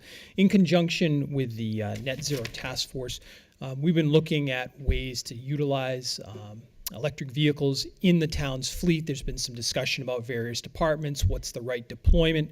And so as time has gone on, we have had an interest in looking at some way to have some vehicles within the code enforcement department, the health department. As those vehicles get older, we felt that there was an opportunity to replace those with the electric vehicles. So without getting into all the merits, the pluses and minuses, we believe it's an appropriate use where they could be charged here at the municipal center. They could go out, 25 miles, 40 miles in a day, do their inspections at various sites, and then come back and plug back in. So as we were looking at this, we put in a placeholder in the fiscal 26 budget. And as time had gone on through the last 12 months, we had received notice of the bipartisan infrastructure law supporting an EECBG grant. So we, as Derry, being one of the top 10 populations in the state of New Hampshire, was granted what they call a formula grant. So within that, the town has been given $76,090 for the purposes of anything that it wanted. We could use it within energy efficiency. We've done a lot of work here in many of the buildings. We didn't feel like there was a project that fit that dollar level. We evaluated a couple of other options as well, and we came back around to looking at actually going forward and buying 2 electric vehicles to support our fleet. And like I said, we have the infrastructure set up here at our municipal center, and I think it would be a good natural fit. So beyond that, we also received word simultaneously to support this that when you purchase a private citizen or a business, you have the availability to get a tax credit of $7,500 for each electric vehicle. So Mark Fleischer, when he was attending a conference, had come back and said that he had confirmation that the town would be eligible for 2 of the tax credits at $7,500 to add another $15,000 of revenue. So the total of these 2 grants or these 2 funding sources would be just over $91,000. And so when we put that price together, we're targeting to purchase 2 Equinoxes. They are around $40,000 to $45,000, depending on what you get for options and things of that nature. We feel that that's an appropriate size vehicle for what we have. We don't want to go too large, but we also want to make sure we can get on site. So essentially, we'd be looking for a supplemental appropriation in the amount of $91,090 with offsetting revenues from the 2 sources, the EECBG grant of $76,090 and the 2 fiscal 25 tax credits of $15,000. So with that, open for any questions or comments from the public. Question, Councilor Churchill? Oh, sorry, yes, I'm sorry. Yep. Second. Motion to open public hearing in a second. On the motion, Councilor Churchill? Yes. Councilor Webb? Yes. Councilor Foot? Yes. Councilor McEachern? And chair votes yes. Public hearing is open. Seeing no one rise online, Madam Chair. Move to close public hearing. Second. All right, motion to close public hearing. Councilor Churchill? Yes. Councilor Webb? Yes. Councilor Foot? Yes. Councilor McEachern? Yes. And chair votes yes. I have- All right, now Councilor Churchill. No, thank you. Thanks, Mike. Appreciate it. It's nice to see that you get a grant there for the 2. Are these all electric or a combination hybrid? No, these will be 100% electric plugged in here at the Okay. municipal center. And then secondly, what do we have for infrastructure for the chargers? I mean, I know we've got these out here in the parking lot of the municipal center, but do you have any I mean, they're not going to be parked there to charge, are they, overnight? Will they be, or? I think the plan would be that they would be parked here right at the municipal center at the two sets of two chargers that we had installed like 6 years ago. Yeah. So we would basically just turn those back on. Okay. Those parking spaces would be occupied with those vehicles plugged in at night, and then they're ready to go for the morning. Okay. And just a quick question, now that opens up another question. So we're not going to open those up to the public. Barring a decision by the town council, at this point, we still don't feel that it's cost beneficial because those that are using it from the public, we had represented a sharp increase in the Right. energy rates. Right. I think the purpose of this would be just for Our own use. our own use, yes. Okay. Okay, that's fine. And then the vehicles themselves, they won't be used for multi-purpose, for instance, snow plowing? No, those, because they'll be the smaller size SUV, they won't be equipped with any plow. They'll be just basically used for inspection purposes. Sometimes we get requests from other departments, say like tax, finance, and they want to take a trip to, say Concord or something of that nature. That could certainly be available to them Okay, as well. thank you. Just a couple of things. I'm glad to see this going through because it meets some of the requests that were made by the Net Zero Task Force, as I remember. I'm probably the only person in this room right now who has a lot of experience with electric vehicles, all electric, and both their strengths and their limitations. I think this is an ideal way for the town to use them. To give you my experience, I'm on my second all-electric vehicle. Our first one we put 125,000 miles on, and in the 6 years that we owned it, we went through 3 sets of tires, typical, 2 sets of windshield wipers, and $1,400 in repairs. We saved an average of $97 to $125 a month between our electrical rate and our fuel usage, because I was able to keep track of that. And my only other expense was $900 putting a charger in our home. So it was compared to some of the other high-end vehicles that my wife likes to have and I like to have. We had an Audi before that and a BMW before that. The cost to operate that vehicle maintenance-wise was substantially less. Plus they're fun to drive. Mm-hmm. So I'm glad to see it come through. I'm glad to see that we're getting a tax credit. And I think it's appropriate that the chargers are just for our use, considering what was there before. Maybe if we want to see in the future, as downtown gets developed, whether it's at the parking garage, in the parking spaces with the new development we just had, or maybe here is some sort of either level 1 or level 2 kiosk. Mm-hmm. That's pay as you go. And I would agree with that sentiment. And I think the thing to keep in mind here for us is we have a vehicle maintenance division that can support the maintenance requirements, and the projected use on those vehicles that we have currently are 5,000 miles per year. I mean, they're not being designated for anyone to take home. They're going to be local, so we should be able to get you could probably charge them once a week at that. Perhaps, yeah.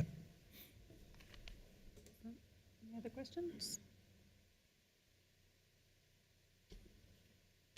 All right.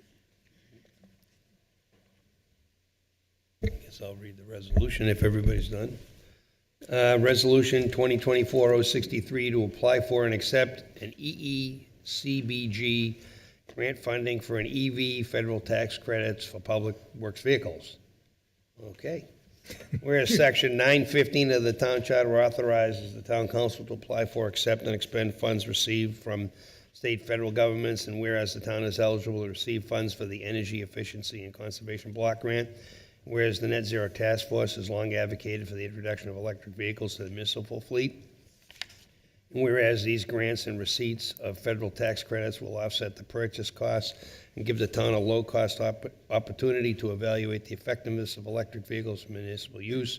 Now, therefore, be it resolved in council that the town administrator is hereby authorized to sign a grant application and agreements for the EECBG grant and accept the amount of $76,090 through the Bipartisan Infrastructure Act's Energy Efficiency and Conservation Block Grant Program, and further to authorize the town administrator to accept $15,000 in federal tax credits, and finally, to authorize the town administrator to invest the total proceeds of $91,090 into the purchase of two electric vehicles for the Department of Public Works Inspection Division. Resolution shall take effect immediately upon passage 10/15/24. Second. Motion by Counsel McEckern, second by Counsel Cherichello. On the motion, Counsel Cherichello? Yes. Counsel Webb? Yes. Counsel Foot? Yes. Counsel McEckern? Sure. And Chair votes yes, motion passes 5-0. All right, we'll keep you right there and move on to item 2498, Resolution 2024-068, to apply for and accept ARPA grant funding related to Phase 2 of the Southern New Hampshire Regional Water Interconnection Project. Mike All Fowler. right, and I'd like to also invite Tom Carey up here to assist with the presentation. So as we're talking, and Tom's en route to the podium here, we just wanted to kick off some really good news that we had received. Tom had received a call roughly two and a half weeks ago, kind of in a panic from DES, indicating that they had some available funds that they were looking to utilize, and that there was some directive from the governor's office to find another home for those. One of the good news parts of this is because the town has such a robust town council form of meeting that we could accommodate their timelines, whereas other communities would not be able to do so just simply based on their town meeting and other structures that would inhibit that. But what we're talking about today is the Southern New Hampshire Regional Water and ARPA funds that have dropped to us as a result of our availability. As everybody's aware, there is going to be regional water projects that will be coming down the pipeline heading towards Derry in the very near future. Tom has identified some needs within the community to support the existing and future needs that we can target these funds. So I'll pass it off to Tom and let him take the presentation on the specifics from there.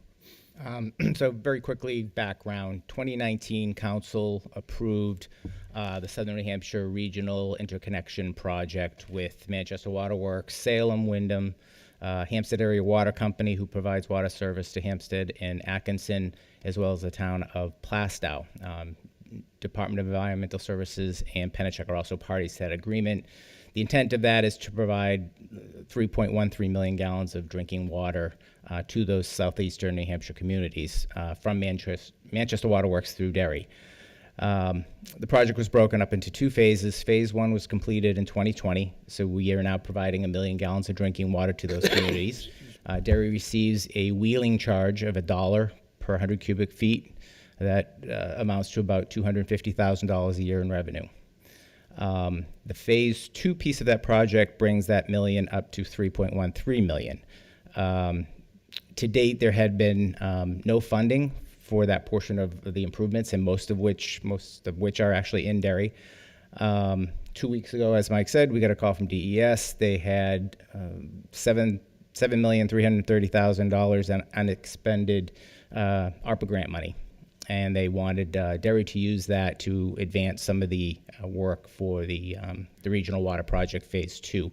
So we've broken that work up into two phases. There's what we call the upstream work and the downstream work. The total amount of Phase 2 is about $30 million. The Phase 2A, we'll call it, the upstream work, is about $8.3 million. So that $7.33 million will go towards a significant portion of that work, and that work includes building what we're calling a chemical feed building at the Derry water tank. Essentially, that's just going to be a chlorine injection facility to help mitigate a problem that we have called nitrification, which occurs during the summer months. Essentially, what that does is it breaks down the monochloramine, which is our system's disinfectant. That becomes a problem for not only Derry, but also the downstream community. So a chemical feed will allow us to inject pure chlorine to combine and recreate the monochloramine and improve the disinfection in the Derry drinking water system, as well as the downstream community. So that is definitely a benefit to the town of Derry. The second piece of that would be to construct a second interconnection with Manchester Water Works. Since 1987, 1988, this second interconnection has been on the books. This would come actually through the town of Londonderry, down Old Derry Road, and interconnect out on Scobie Pond. That would be a little less than a mile's worth of new pipe that would also feed the Derry water tank. So we'd then have two interconnection points, two water supply source, well, not sources, two water supply connections coming in from Manchester. Improves the resiliency and reliability of if any problems occurred on either one of those pipelines, we'd have a backup. So again, that piece of the project is also directly benefits Derry. There is obviously a very tight time frame to the project. The ARPA funds, the DES wants them expended by August of 2026. We're hoping that it's doable, but we're going to do our best to get as much of that work done as we can. We hope that they will grant us an extension at some point. I'm not sure if that's possible or not. So right now we're looking at design work through the summer and then construction and endeavoring to complete that work by August of 2026. And that's just, any questions? Do we want to move for the public hearing? Yep.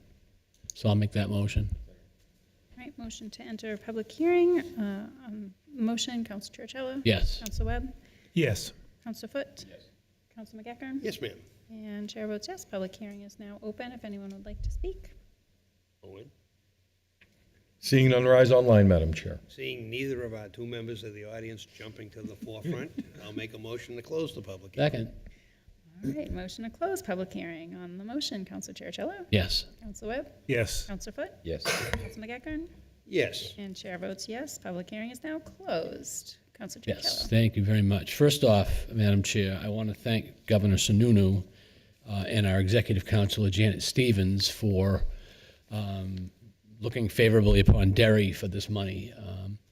I appreciate that from them, and I just wanted to thank them personally for that. That's number one. Number two, Tom, I just have a question for you. So it's great that we've got this infrastructure going in at no cost to the Derry taxpayers on the first go-around, and more than likely I'll be 6 foot under by the time there'll be repairs needed. But the thinking is do we put any money aside for future repairs when some of this stuff breaks down and needs to get fixed?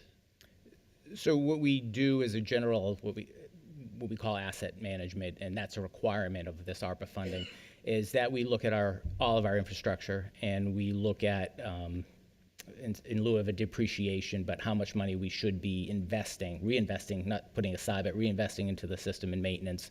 And that's how we approach putting money aside. We just keep reinvesting in infrastructure so that when it comes time for these improvements in that part of the system, we've already completed other improvements in the other part of the system. Right. Excellent. Thank you. Any other questions? I don't have any either. Do you want to read the motion? Okay. The resolution? Madam Chair, I'm on. Resolution number 2024-068, to apply for and accept ARPA grant fund related to Phase 2 of the Southern New Hampshire Regional Water Interconnect Project. Whereas Section 915 of the Town Charter authorizes the town to apply for, accept, and expend funds received from the state, and whereas the Town Council previously adopted Resolution 2019-018, which authorized Derry's participation in the Southern New Hampshire Regional Water Interconnect Project, and whereas stakeholders are preparing for the implementation of Phase 2, which requires significant water system upgrade in Derry to be funded by resources other than the Derry water customers, and whereas additional grant funding from the New Hampshire Department of Environmental Services is available to advance the project, now therefore be it resolved in council that the town administrator is hereby authorized to sign the grant application and agreements with NHDES to accept up to $7,330,000 from the New Hampshire Department of Environmental Services. This resolution shall take effect immediately upon passage, dated 10/15/24. Second. All right, motion by Council McEachern, second by Council Chiricello. On the motion, Council Chiricello. Yes. Council Webb. Yes. Council Foot. Yes. Council McEachern. Yes. And chair votes yes. Motion passes 5-0. Thank you, Council. both. Thank you. All right, last public hearing of the night is item 2499, Resolution 2024-071, to accept a Building Resilient Infrastructure and Communities BRIC grant to update Derry's hazard mitigation plan. Fire Chief Sean Haggard presenting.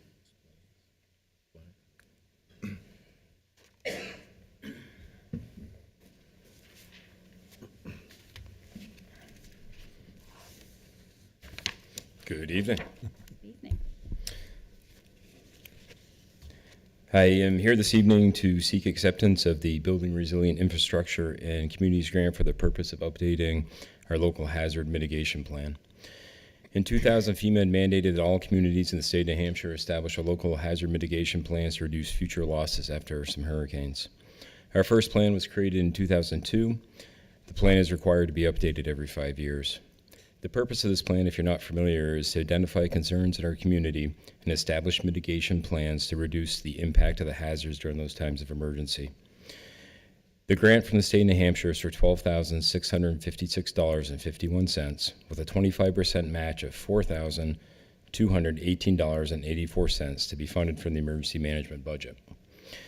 If authorized to accept this grant, we'll work with a vendor to update the plan and eventually return to the council to have the updated plan endorsed and accepted. Thank you. Move to open the public hearing. Second. All right, motion to open public hearing. Motion, Council Chiaritello. Yes. Council Webb. Yes. Council Foot. Yes. Council McEachern. Yes. And chair votes yes. Public hearing is now open. If anyone would like to speak from the public. Seeing none, rise online, Madam Chair. Move to close the public hearing. Second. Motion to close public hearing on the motion, Council Chiaritello. Yes. Council Webb. Yes. Council Foot. Yes. Council McEachern. Yes. And chair votes yes. Public hearing is now closed. Councilors, any questions or comments? Straightforward. All right. Okay. Seeing none, would someone Flip like the to make a chart here. motion? Madam Chair, I'd like to make a resolution number 2024-071 to accept BRIC grant Accept the brick. for hazardous mitigation planning. Whereas Section 915 of the Town Charter authorizes the Town Council to accept grant funding, and whereas the town is in need of updating the 2020 hazardous mitigation plan, and whereas an updated plan is necessary to remain eligible to receive federal disaster aid should circumstances warrant, and whereas there is federal funds available to complete the update, now therefore be it resolved in council pursuant to RSA 3195B that the town administrator is hereby authorized to apply for, accept, expend $12,656.51, okay, from the Building Resilient Infrastructure and Communities, BRIC, grant program to update the town's hazardous mitigation plan. Further, the town administrator is authorized to sign all documents and comply with the terms of the related grant. Finally, the town acknowledges its 25% match of $4,218.84 to be funded from the emergency management budget. Resolution shall take effect immediately upon passage, October 15th, 2024. Second. Motion by Council McEachern, second by Council Chiaritello. On the motion, Council Chiaritello. Yes. Council Webb. Yes. Council Foot. Yes. Council McEachern. Yes. Chair votes yes. Motion passes 5-0. Thank you very much. Thank you. We also have a brief update on the Central Fire Station construction. Oh, excellent. Please, go ahead. Bonus presentation.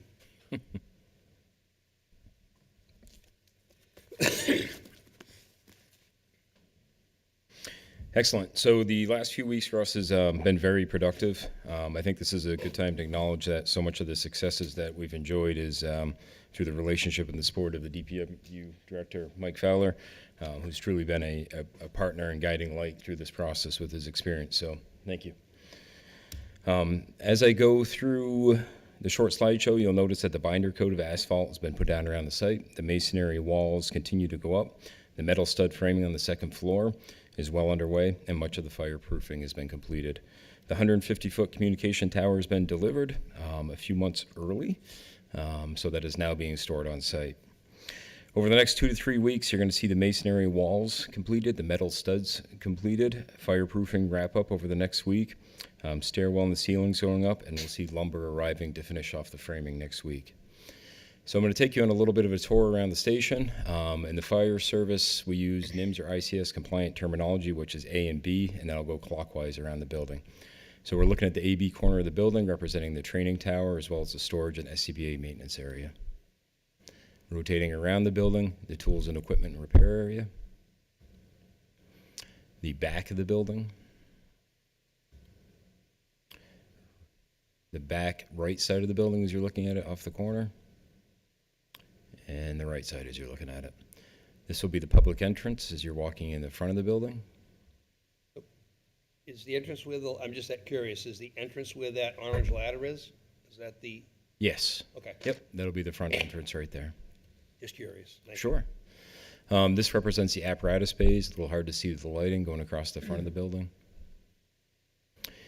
From the interior on the right side of the building, look down the administration wing.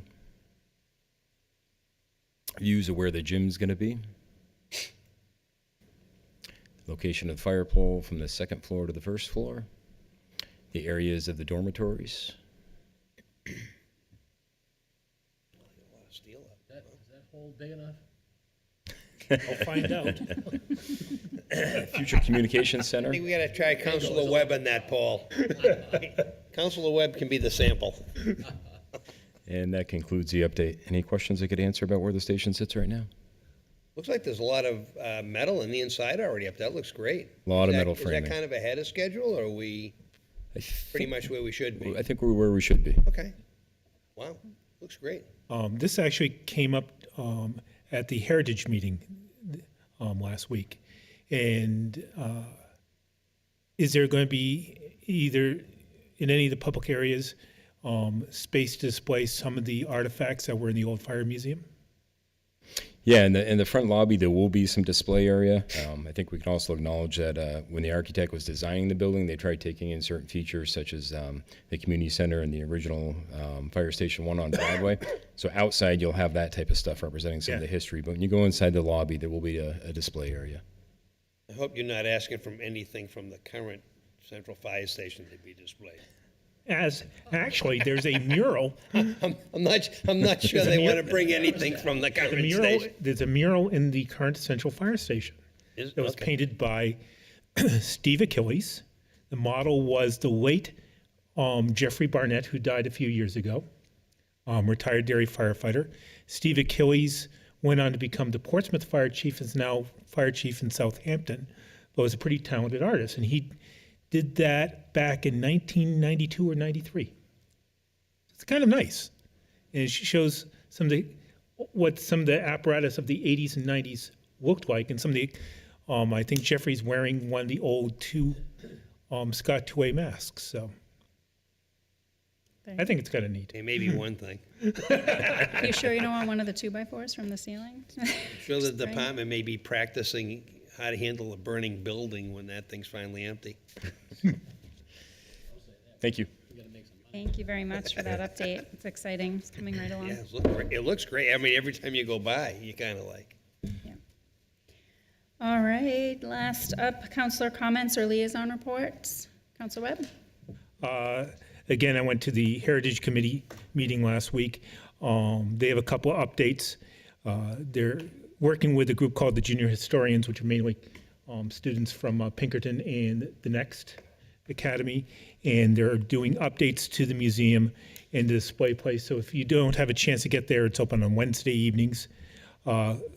They've obtained 2 Congressional Medal of Honors recently, one from the Civil War and one from the Spanish-American War. I'm trying to find out more information on the one from the Spanish-American War, but the one from the Civil War was from a William Tabor, who survived the siege of Port Hudson and was awarded the Congressional Medal of Honor. Resided in Derry, was active in the community, was a volunteer firefighter, and died in the 1920s. And I actually had the privilege of working with one of his descendants who grew up in Derry, a guy named Mike Tabor, who was a retired Derry fire chief. Another thing that came out of that meeting was that Paul Linneman from East Derry Congregational Church has invited the town council if we want to do an off-site meeting and a brief tour of the church, that church has had, and it's still ongoing, a tremendous amount of improvements. We were all familiar with seeing the steeple redone, but there's also the meeting room, the foundation was redone.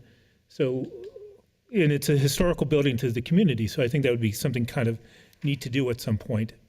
And the last thing I have is more of a concern to Dave, and or two things, is can we find out, maybe have the health officer find out why it takes so long to get that information from the state on not only Triple E, but West Nile and Jamestown virus? Yeah, I know the season's passed, but now that the season has passed, this is the time to maybe get something going so that when next, July, August, and September, when we're looking at potentially these same issues from occurring, that we can have a better line of communication so that when the diagnosis is made, we can find out, was this person exposed in the town of Derry, or were they exposed on a golf course in the Cape? And do both community education and determine if there's any mitigation that needs to be done from there. Taking that long is a long time. And just it got triggered to me with Mike Fowler's stuff is with that new building that was proposed that we had the presentation on, as another way to market the parking of it is our EV pay-as-you-go kiosks going to be involved, whether level 1 or level 2. I think that when we're now in an age where you can't walk down a street and run into an electric vehicle, that when we look at building a parking structure, we probably need to have support for those, but that support doesn't need to be free. Thank you. Anyone else? Councilor Pope? Thank you, Madam Chair. This is in light of some of the emails, calls, or texts that some of us may or may not have received regarding some misinformation or misunderstanding about the police station consults from last month. Just want to reiterate that we had some money coming from damages from Exit 4A and some unanticipated revenues from that project, 4A project. Some of that money was put into for a consultation to see what the police department current needs are. So we're not building a new police station simultaneously with the fire station or anything like that. So just want to put that out there. There's been a lot of misinformation about that. It was a consultation, strategic planning. Thank you. Councilor Churchill? Yep, thank you, Madam Chair. So on that same vein, I'm hearing rumblings on the fire station. People are talking about future tax increases because of the fire station, and I'm like, no, it's already built into your taxes.